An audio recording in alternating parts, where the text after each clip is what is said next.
Happy All-Star break, hope you're doing well. Or at least I hope you are, because some teams are doing way better than others. You could be a team that's absolutely defying all expectations, just having an incredible season inside and out, or your team could be going in the wrong direction, kind of like how you lose control of your car on a wet road and then you crash into the median. Or you could be the Colorado Rockies, who are off to the worst start in Major League Baseball history, which is saying a lot because the White Sox did that last year. I mean, seriously, how is that possible? Nonetheless, let's see how every single team is doing. And this time, I'm going to go backwards. Because I can. So I'm just going to take this time to say that James Wood is fucking incredible. So incredible, in fact, that he's not a finalist for the All-Star game. What the fuck? If that doesn't tell you that we should end fan voting, then I don't know what does. I mean, this guy is an MVP candidate. He got intentionally walked 4 times. You want to know the last player who got intentionally walked 4 times in a game? Barry Bonds. Anyway, I'm going to stop talking about the wet dreams I've had about James Wood and instead talk about how Mackenzie Gore is now the ace of this franchise. This guy might have 250 strikeouts by the time the season's over. So I wonder who won the Juan Soto trade. I have no clue. This young core is really starting to show out for the Nationals. Things are going great for the organization. Then you know what happens? 11-game losing streak. This team still has a lot of holes. But this team's not competing this year, let's be honest with ourselves. But in the next few years, get ready. The Nats are coming. They're coming with the new GM and manager. Both Mike Rizzo and Dave Martinez have been fired. Guess I spoke too soon. It's about time though, those two have been there forever. Guess the Nats wanted to change the scenery. It's kinda crazy to fire Rizzo right before the draft though. But they're taking Ethan Holiday, so guess that's not that surprising. Toronto, I told you to do it and you actually did. Vladimir Guerrero Jr. isn't just here to stay, he is here to stay for a long time. So if that doesn't hype you up, the Blue Jays are absolutely defying expectations. I mean, they're actually competing for the division right now, isn't that crazy? The thing getting them over the top? Their bats. Remember in my projections video where I said George Springer was getting old? I think he heard that and took that personally. I've never heard of Addison Barger in my life, but now I definitely know who he is. Bo Bichette looks better. Wonder if the Blue Jays will extend him too. Even though this team has constantly been getting second place over every single international free agent, they're still above 500 by a pretty significant margin and they can win this division. So you know what? Fuck these international players. We're just going to play with what we got. Which is kind of funny to say because every American is basically an international player on the Blue Jays. Kinda. The Rangers are having the best season in their history. To me. They're fucking terrible. I love it. Nothing in this world makes me happier than seeing Rangers Twitter lose their shit. I love it. You know what? I will give them this. I'll give them this. Their pitching staff, especially the starters, are really good. Jacob deGrom looks like himself again. I mean, even Tyler Maley's good. What the fuck? But you know what's funny? Hey, you know what's funny? You know what's funny?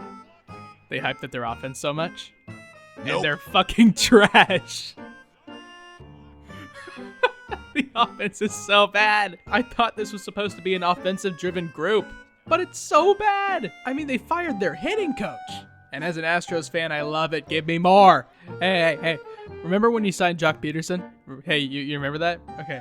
I'm going to go ahead and quote just something that he said during his press conference. I've played the Astros a couple of times in the World Series. They put together a nice little run, and it's coming to an end. It's time for us to take over the West. Remember that? You remember that? You know what Jock Peterson did after that? You want to know what he did? He went over 41. Oh my god, it's hilarious. 10 years later, and Jock Peterson does still not understand that the Astros are inevitable. Now, do I feel bad for Rangers fans?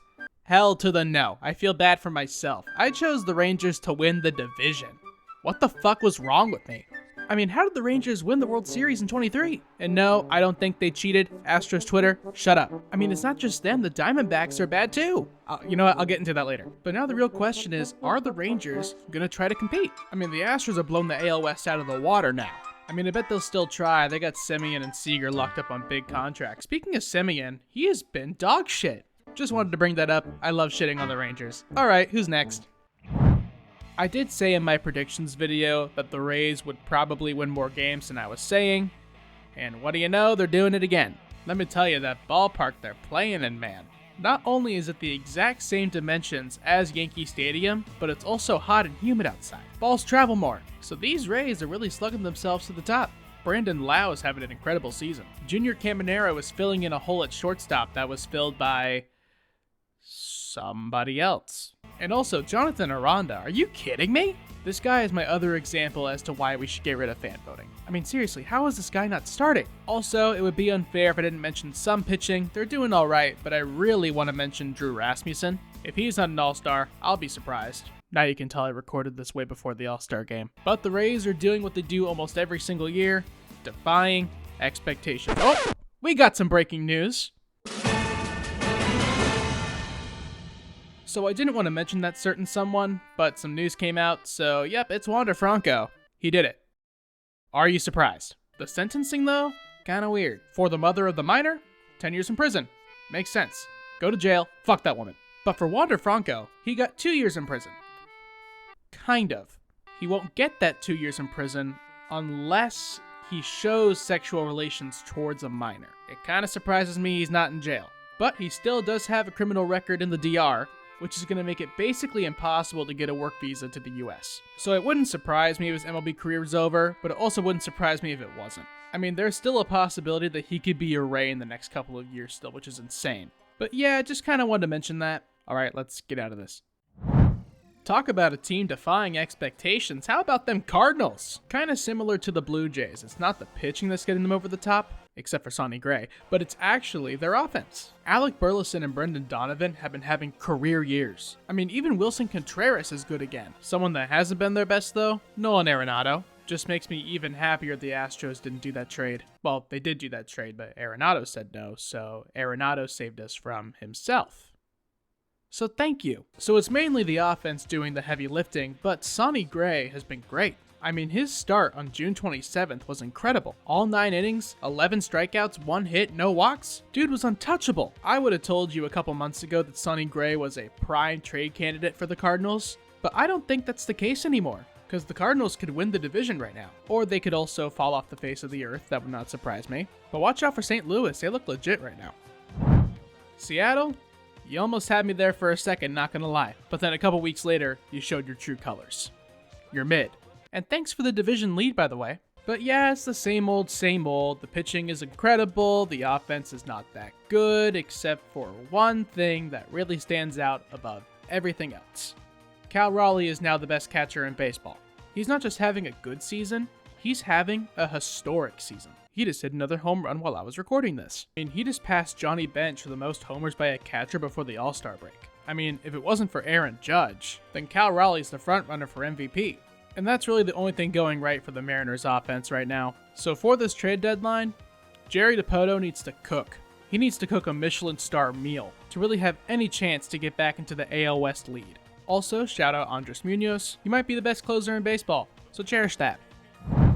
San Francisco's got a lot of work to do. Ever since their 12-4 start at the beginning of the year, they've been at 500 ever since. Logan Webb and Robbie Ray look solid. The offense is also just alright. Yeah, Heliot Ramos is doing great again, but are we surprised?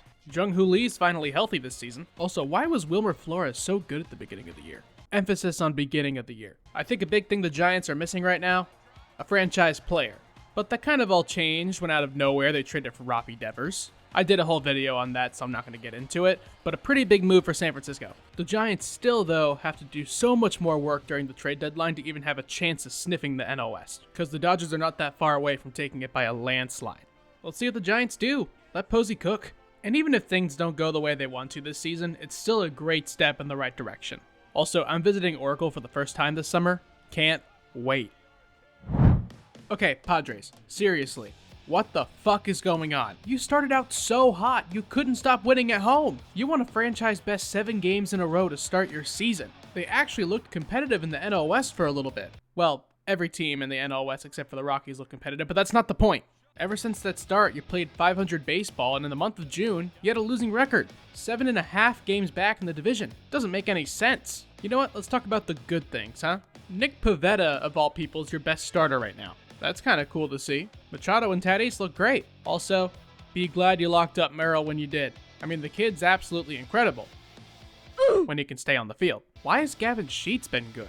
This Padres team is confusing me in so many ways. Now let's talk about the bad. Xander Bogaerts is not playing to his contract. The starting pitching is decimated. And how is Martin Maldonado still on this team right now? Is Luis Campusano that bad? Oh my god, Luis Campusano might be cooked. Alright, never mind. Look, I know the Padres, they're buying at the deadline, but they're only 7 games above 500 after starting so hot. That's a problem. Go out there, have a good trade deadline, and compete. Come on. Do it for Peter. You know, I thought I was harsh on the Pirates with my projection, but in reality, I just think the Pirates are harsh on the city of Pittsburgh. Paul Skeens is incredible, and I was worried you're going to waste his talent, and that's exactly what you're doing. So Paul Skeens right now has a 2.1 ERA, 111 strikeouts, and his win-loss record, 4-7. You wanna know why that's the case? Yeah, sure, Skeens isn't getting run support, but this Pirates offense is one of the worst of all time. I mean, they set the Major League Baseball record for the most amount of consecutive games where they scored less than 4 runs. You know, Andrew Heaney and Mitch Keller have actually been pretty good, but it doesn't matter when your offense is shit. I mean, Mitch Keller has an ERA less than 4, and he has a 2-10 record. That's unheard of. I think it's really bad when you still have to say 10 years later that your best batter is Andrew McCutchen. I mean, O'Neal Cruz's bat is solid, but the biggest issue? He can't play center field. Why is he in center field? I just can't with the Pirates anymore. You know, things are getting so bad in Pittsburgh right now that they're actually talking about trading Skeens. Are you fucking kidding me? It's surprising when you say it out loud, but it is the Pirates, so they're probably going to do it, because the Pirates don't care about winning. Yeah, sure, you can blame Derek Shelton. Yeah, go ahead, fire him. He's not the problem, or at least not the biggest part of the problem. The problem's Bob Nutting. You ever heard of a Pirates multi-year contract? Me neither. Bob Nutting's a reason for that. I know the Pirates are a small market team, but still, you gotta spend more money. You actually have to try to play baseball, actually try to compete, right? I mean, how much longer are Pirates fans gonna deal with this? I mean, if you're going to keep on doing this, just trade Skeens to the Dodgers or Yankees already. Just get it done ahead of time. What's the point? Alright, Phillies. This is it. If you're looking to win the World Series, this is the year to do it. This is your final shot. Schwarber's contract's expiring. Castellanos' contract's expiring. This core is just starting to get older. Now, this Phillies team, it's a good team. Don't get me wrong. I mean, the starting pitching, lights out. Ranger Suarez has been good. Christopher Sanchez has been good. Jesus Luzardo's having a decent season. Even Taijuan Walker's bouncing back. And then, of course, you got to talk about Zach Wheeler. Although Wheeler made me pretty sad when he says he's retiring when his contract expires. We're losing a great pitcher.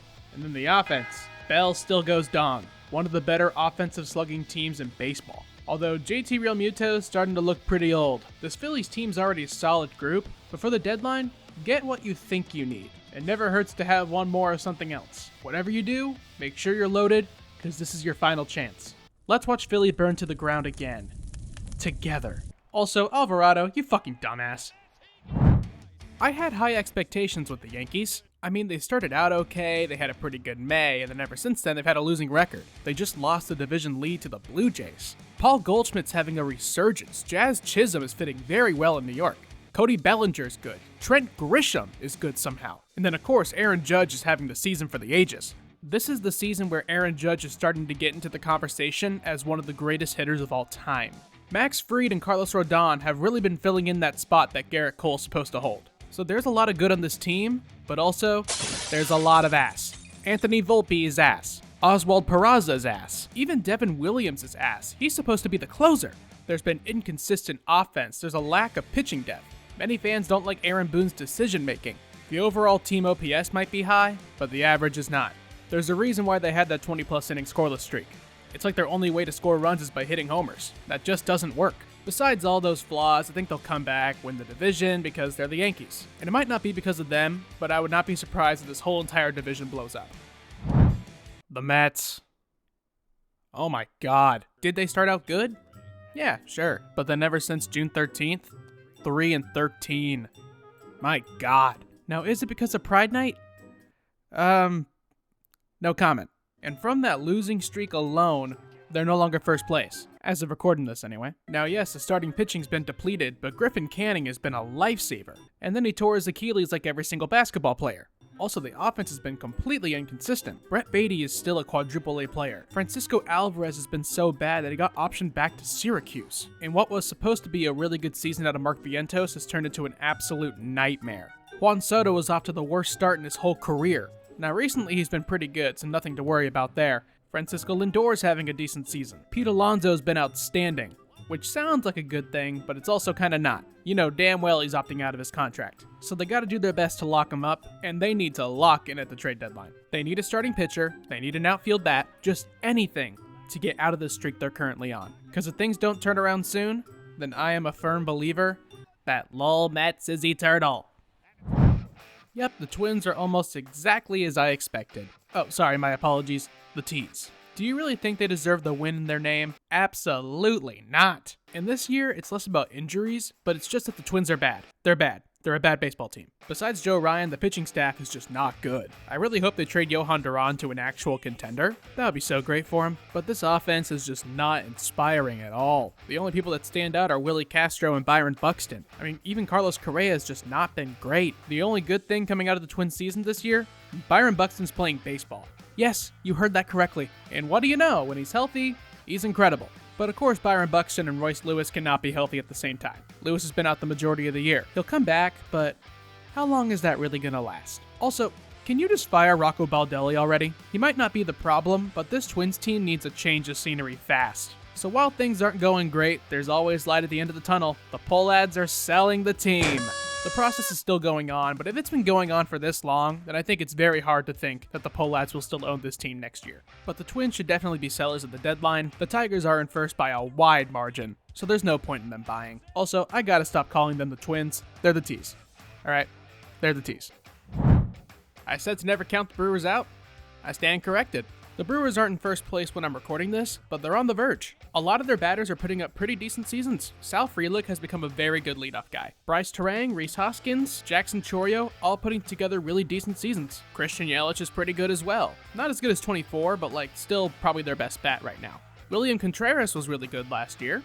Not sure what happened. And Joey Ortiz was supposed to fill the hole that Willy Adames left behind. He has not done that.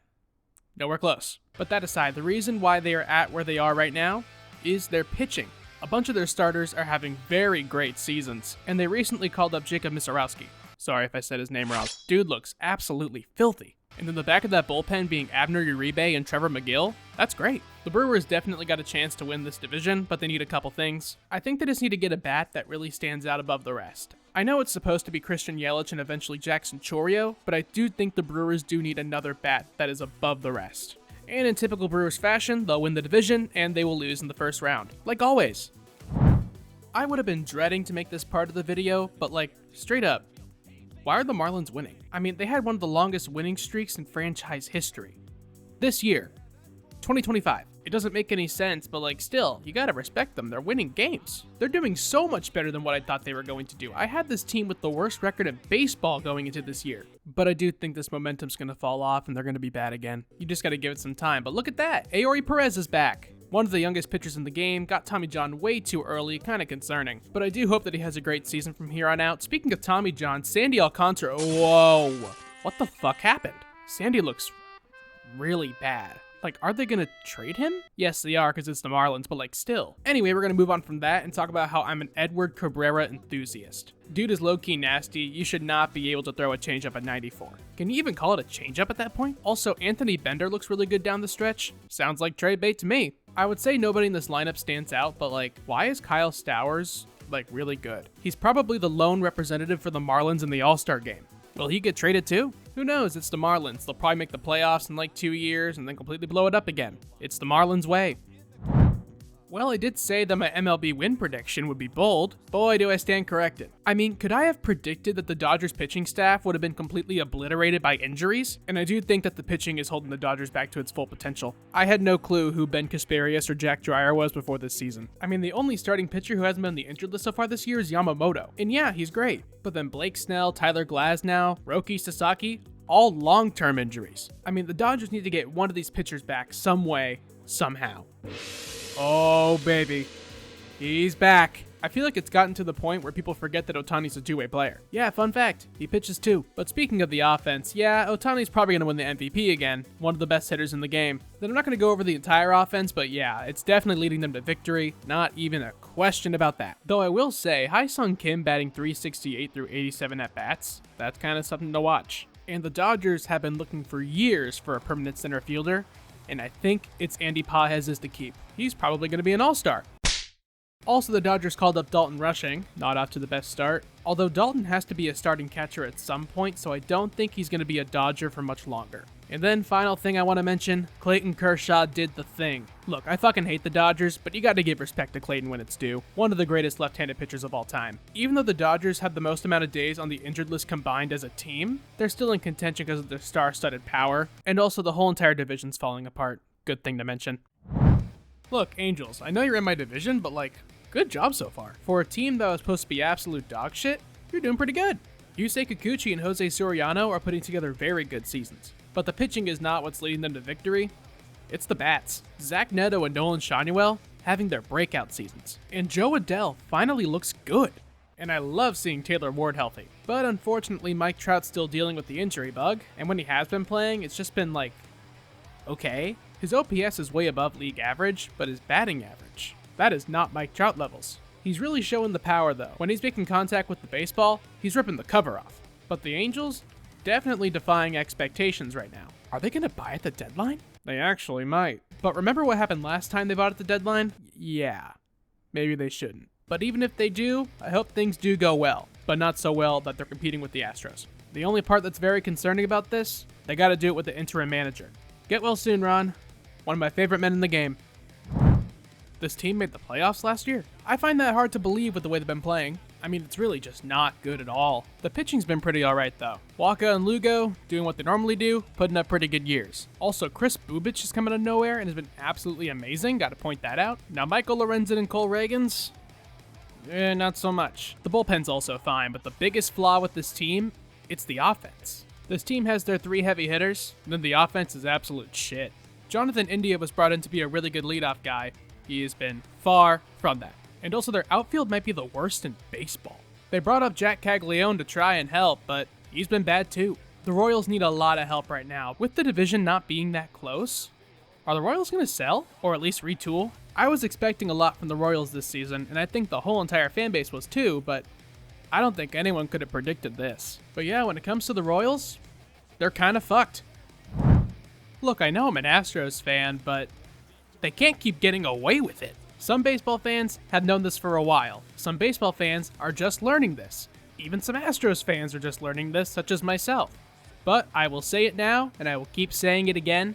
The Astros are inevitable. It doesn't matter how many stars they either trade away or lose in free agency, they're gonna find a way to replace them with the exact same production. It makes no sense. I fucking hate the Kyle Tucker trade. I still hate it today. But I would be lying if I didn't say Dana Brown cooked. Just like I said before, Isaac Paredes was born to play at Dyken Park. Hayden Wesneski looked really good in his first couple of games, but then he fell to the dreaded Tommy John, and so did everybody else. Tommy John is running through the Astros like how illness runs with family. Still, somehow, some way, they find a way to replace them. You ever heard of Colton Gordon or Brandon Walter? Probably not. But they put them in the rotation, and they're doing their job. Same with the bullpen, same with the lineup, it's insane. The Astros were playing 500 ball at the beginning of the year, but ever since then, they have been incredible.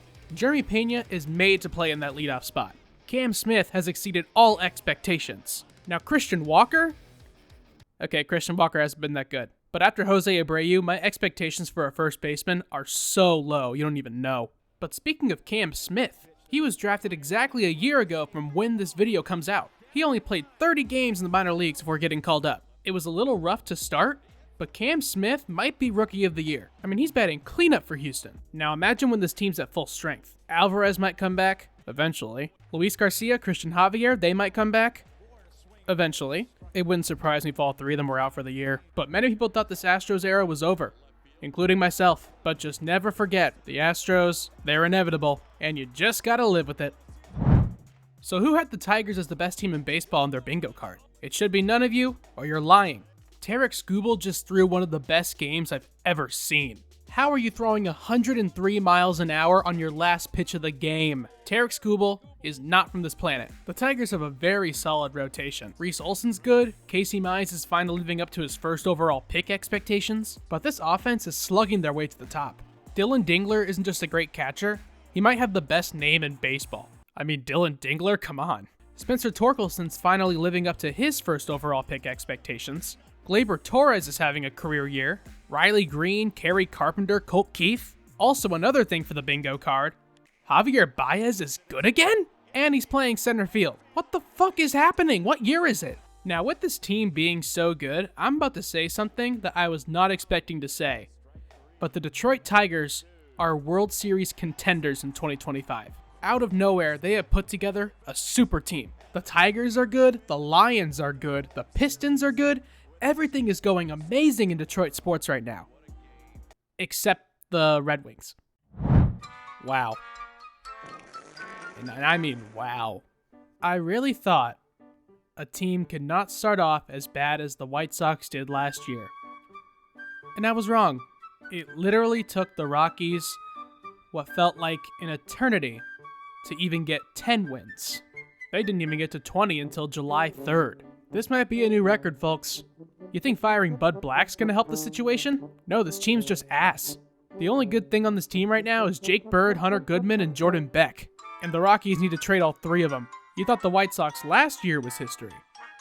Oh, just get ready for this. The only good thing about the Rockies is that they play at Coors Field. Because I need several of those to get through a Rockies game. Cleveland, what the hell is going on? You were in the ALCS last year, and now you're nowhere close to the division lead. Yeah, the Tigers are really good, but you're 6 games under 500. It was looking okay the first 2 months, playing around 500 ball, but then they went 9-16 in June. This organization has been notoriously known to create pitching staffs out of nowhere.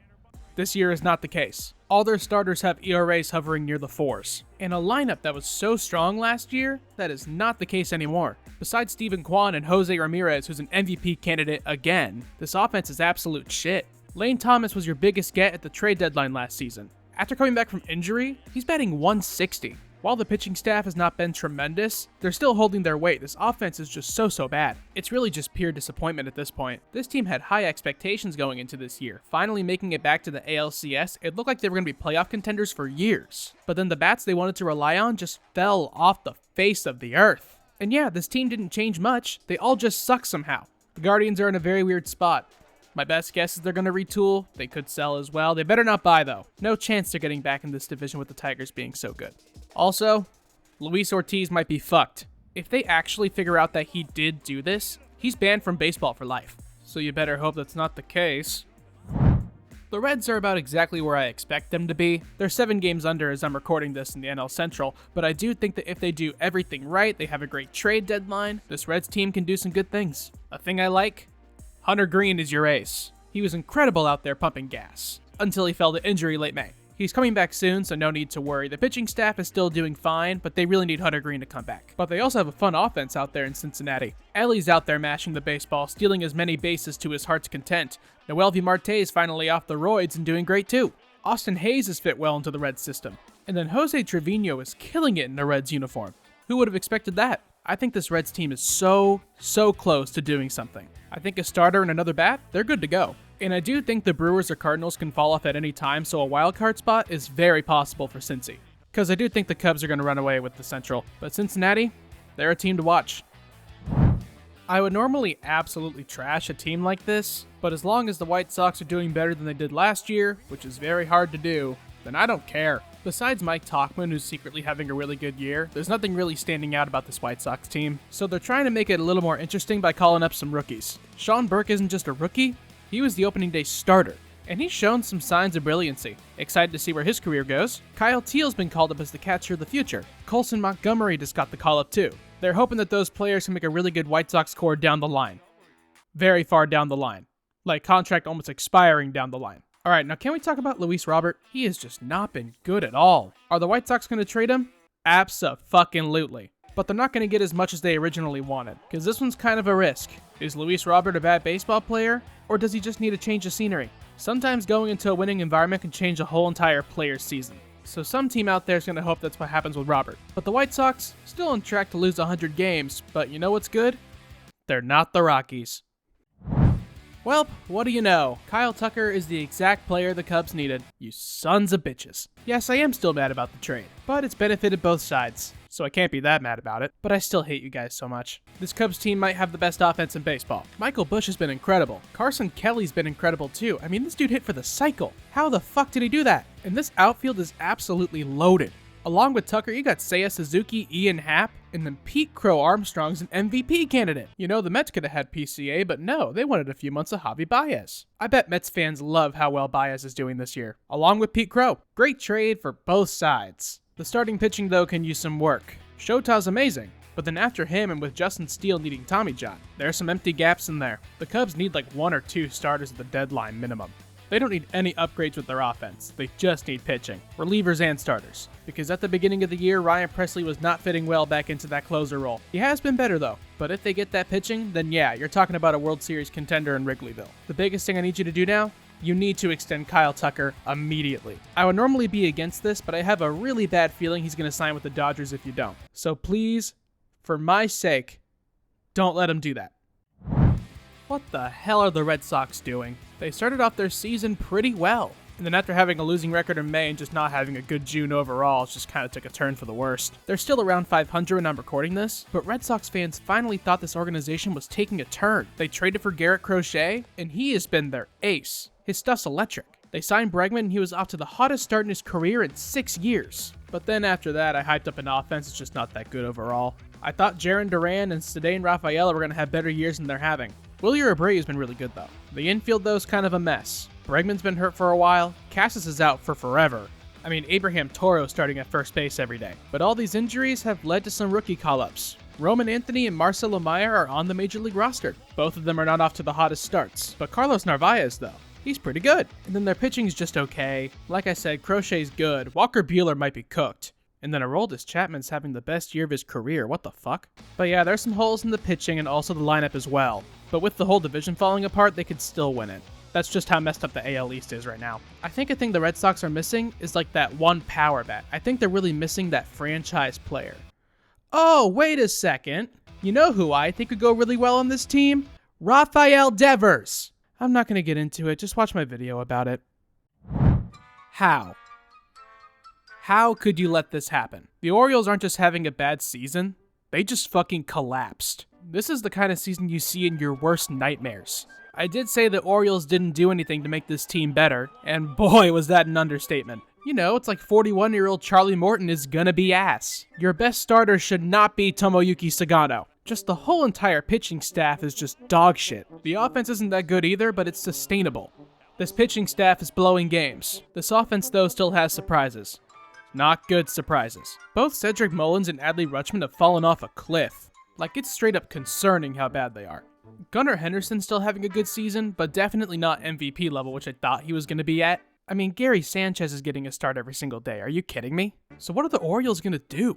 I mean, they can't completely sell. This lineup still has potential. This was supposed to be the start of an Orioles dynasty. If they decide to tear it down, that is one of the worst collapses in recent memory. Yeah, sure, fire Brandon Hyde, go ahead. What else could he have done with the team he was given? He was fired as the scapegoat. The real problem's Mike Elias. You would really think that after the Orioles got new management, they were actually going to spend money. But I truly just have no clue what Mike Elias is doing. If anyone should be fired, it's him. If this Orioles team doesn't show some promise at the end of the year, don't expect Mike Elias to still have his job. What an absolute fucking collapse. Speaking of collapses, how are the Braves this bad? When you look at their stats at a team, they should be doing so much better. The pitching staff is actually really good. Spencer Schwellenbach, Spencer Strider, Chris Sale, Grant Holmes is having an amazing year. And the bullpen hasn't been that bad either, except for one person, but we'll get to him later. The offensive numbers are also still really good, although Ozzie Albies and Marcell Ozuna are looking a little older, but nothing that concerning. And with Acuna back, things should be turning around. And he has been incredible like always. But Jurickson Profar was their biggest acquisition during the offseason. How's he doing?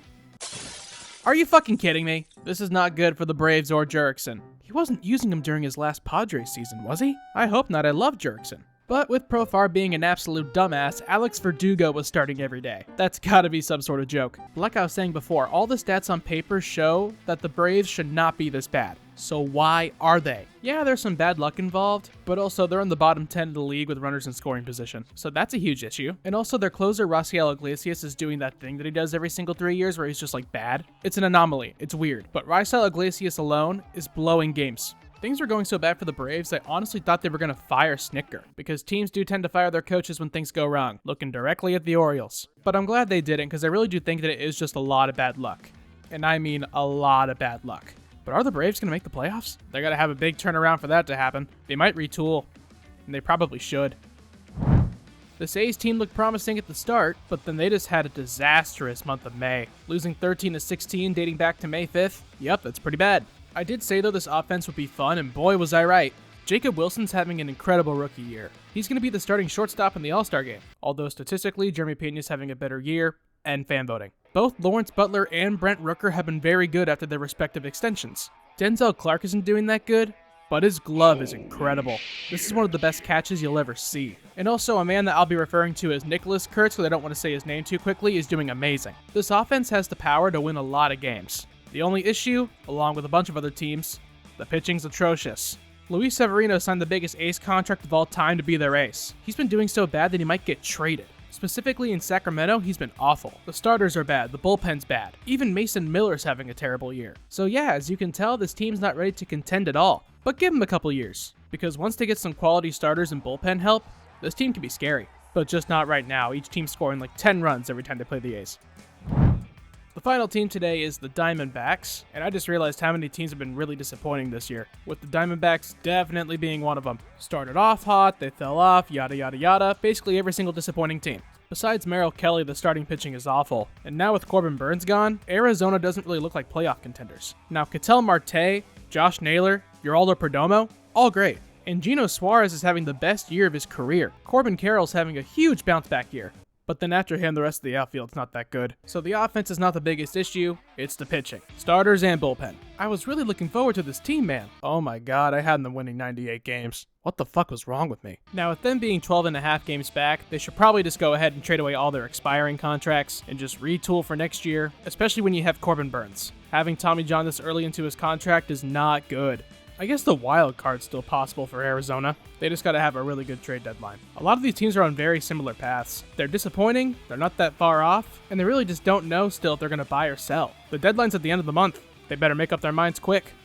You know, I wanted to make my award predictions really interesting, but what I've learned through this is that we can't have anything interesting in this world. So the MVPs, basic bitches, Aaron Judge, Shohei Ohtani, they're going to repeat. It's just going to happen. The AL Cy Young's going to be Tarek Skubal. NL Cy Young's probably Skeens. Now for Rookie of the Year, it's still very possible that Jason Dominguez can win it in the American League. The favorite's Jacob Wilson, but I'm going to go Cam Smith. Just call me biased towards the Astros, I don't care. And then for the NL, I guess Drake Baldwin? Kind of the only option. Then for Comeback Player of the Year, give me Javier Baez, give me Acuna. Simple as that. Alright, this video took forever to make, so if you could subscribe, like, comment, whatever you want to do, I'd appreciate it. Happy trade season. Let's hope we see some passing bombs.